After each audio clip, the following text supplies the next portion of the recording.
Друзья мои, ну кто же не знает бренд Милавица? На самом деле он на устах у каждой русской женщины. Действительно, мы этот бренд помним со времен социализма. И вы представляете, сегодня, в декабре 22 года, снова у нас в студии генеральный директор компании Милавица Сергей Кругликов.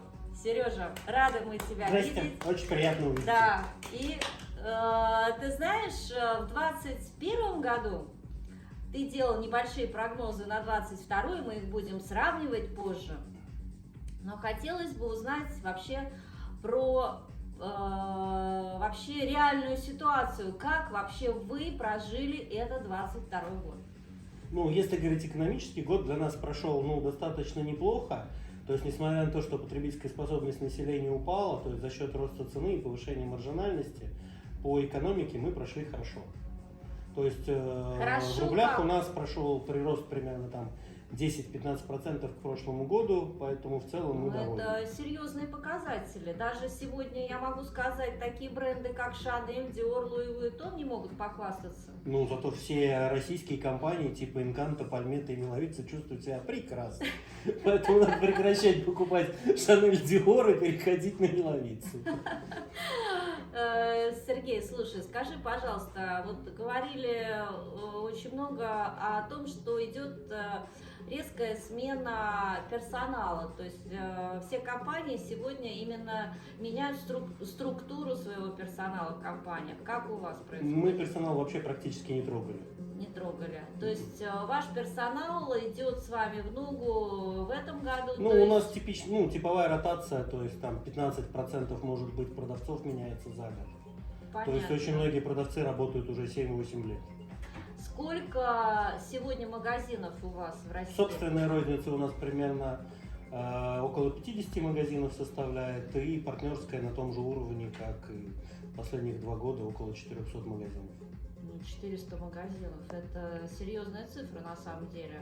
А скажи, пожалуйста, оборот именно оптовых продаж у вас вырос в этом году? Или остался? А у нас основные оптовые продажи — это наши франчайзи, которые имеют фирменную розницу. Поэтому, соответственно, так как розница растет и у нас у партнеров, то наши продажи в целом тоже выросли. Тоже выросли.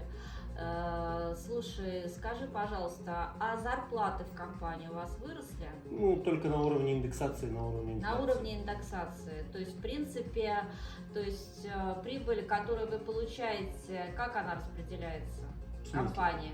Забирается дивидендами акционерами. Как распределяется прибыль? Понятно. Понятно. Сколько сегодня акционеров в компании? Один. Один акционер? Но у нас же одна компания, которая принадлежит фабрика Милавица, фабрика Лаума. То есть фабрика Милавица забирает все... Нет, фабрика Милавица тоже принадлежит эстонской компании. Эстонской компании. Да, конечно. А ты знаешь, вот недавно совсем смотрела посты эстонских разных предприниматели, они в ужасе вообще о ситуации в стране. Они говорят, что у них просто паническое настроение, инфляция и так далее. То есть, каким образом сегодня Лаума себя чувствует? Лаума себя чувствует нормально. Лаума себя чувствует нормально. То есть, благодаря работе вашей у нас больше половины продаж приходится на рынке России и Белоруссии, то есть они этих проблем, как Европа, не испытывают. У нас цены на газ в России не выросли. То есть благодаря вам вы даете сегодня... обороты обеспечиваются. Опять же, то есть курс, они же покупают, их интересует доход в валюте.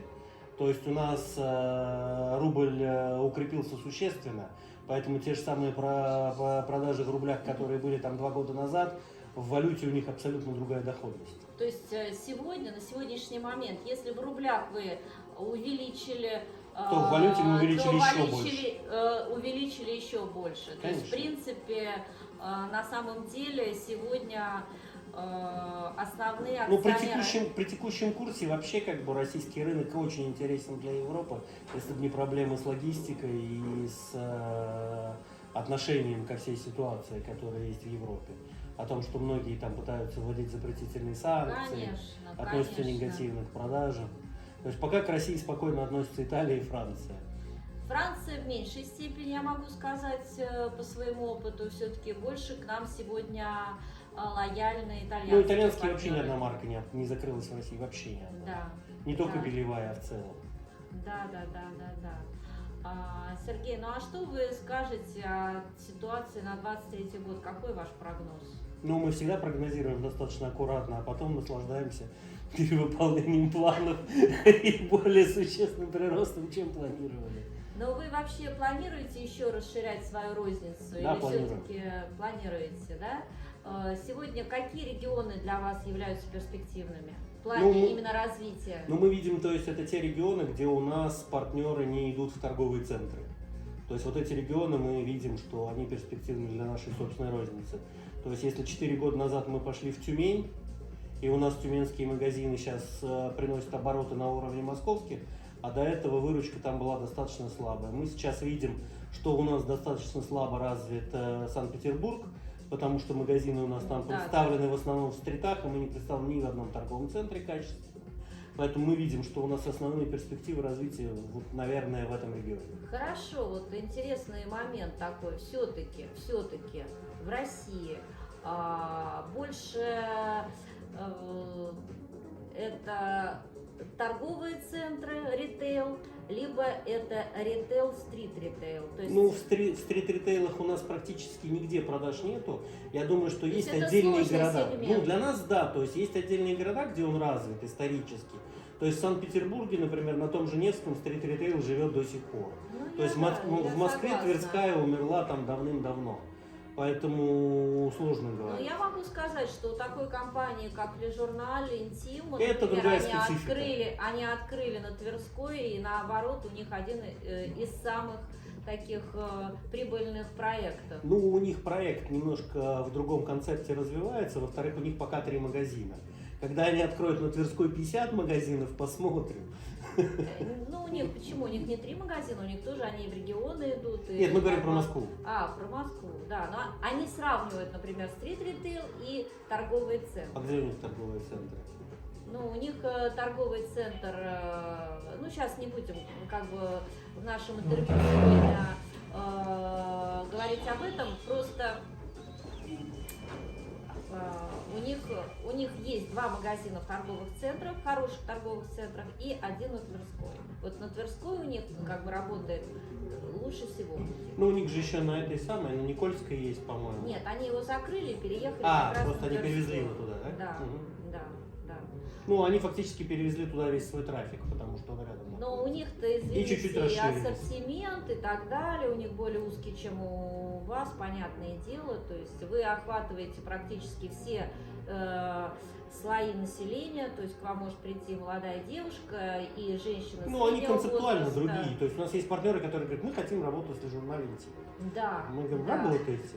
Да, ну как бы это рынок, это как бы на самом деле ситуация, когда на рынке у нас сегодня много марок, и все они конкурентоспособны. Но, понятное дело, есть лидеры, и на сегодняшний момент вы одни из лидеров, и могу сказать, что 50-60 даже процентов того, что сегодня сделано в это время, это, конечно, благодаря вам, Сергей, потому что Да вы нет, смогли как бы правильно поставить задачи стратегические и как бы тактические моменты тоже именно в расширении розницы сделаны очень правильные.